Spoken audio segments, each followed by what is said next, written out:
É o dia 6 de dezembro de 1273. Tomás de Aquino recebe, precisamente no dia de São Nicolau de Bari, uma revelação que decididamente o faz parar de escrever. Seu amigo, confessor e diretor espiritual, Frei Reginaldo de Piperno, fica perplexo diante daquela atitude de Tomás de Aquino, do padre Tomás de Aquino, frei da ordem dominicana como ele, e pergunta por que ele não quer escrever mais, uma vez que estavam, nesse exato momento, Santo Tomás de Aquino estava escrevendo sua obra de maior relevância, que foi, sem dúvida alguma, a Suma de Teologia, e Frei Reginaldo de Piperno sabia que aquilo daria muita glória a Deus e ajudaria a tantas pessoas.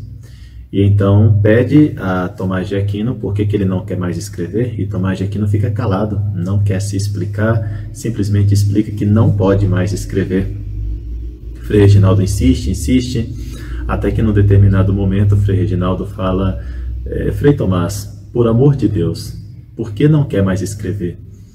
E então Tomás de Aquino, Frei Tomás de Aquino, responde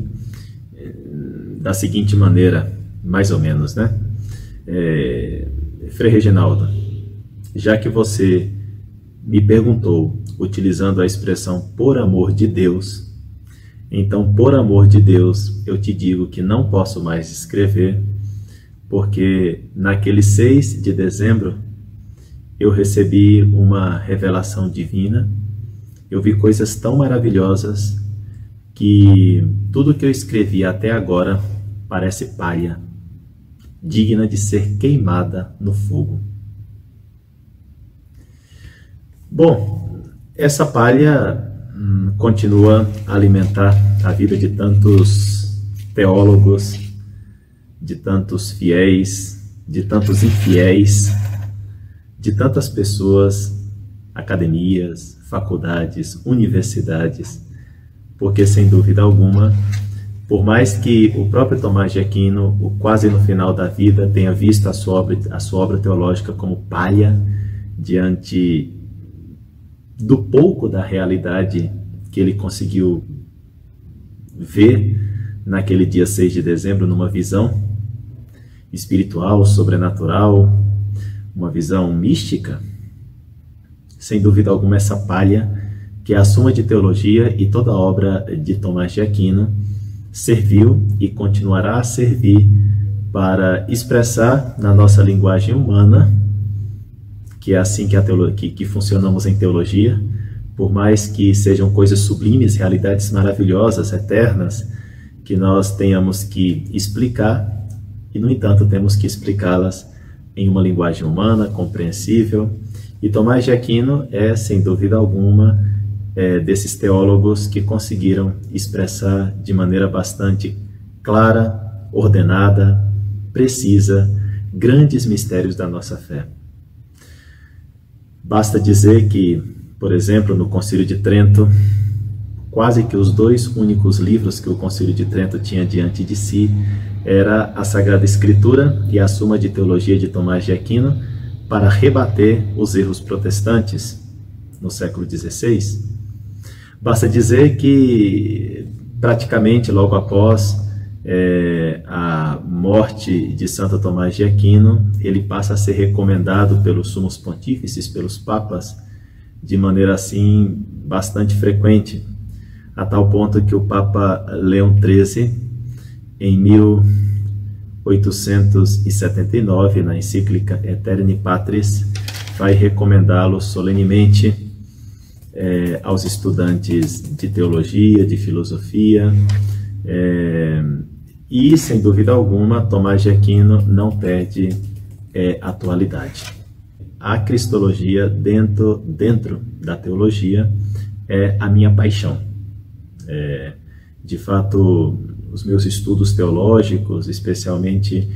na tese de doutoramento, que terminei em 2011, foi sobre a cristologia na obra do Jean Danielou, um desses famosos teólogos do século XX, amigo de Henri de Lubac e de Hans Urs von Balthasar,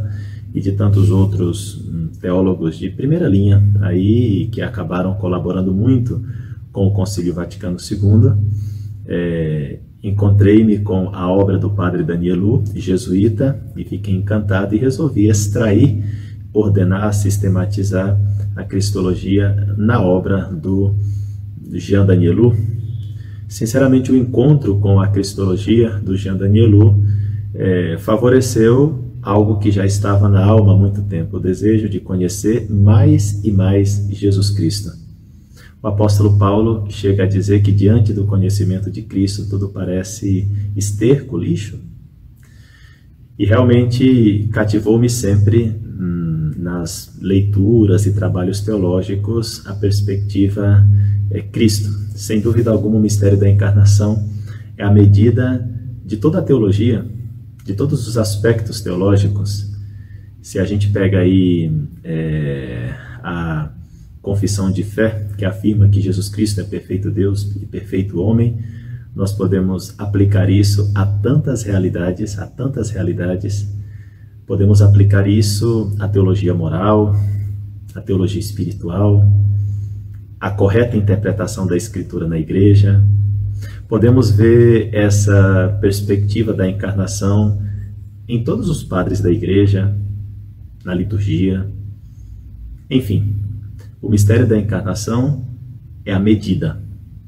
de toda a teologia, de toda a piedade cristã, de tudo, porque Jesus Cristo é o mediador entre Deus e os homens, em sua humanidade, Jesus Cristo é o pontífice, é a ponte, e, portanto, em Jesus Cristo, na sua perfeita divindade e perfeita humanidade,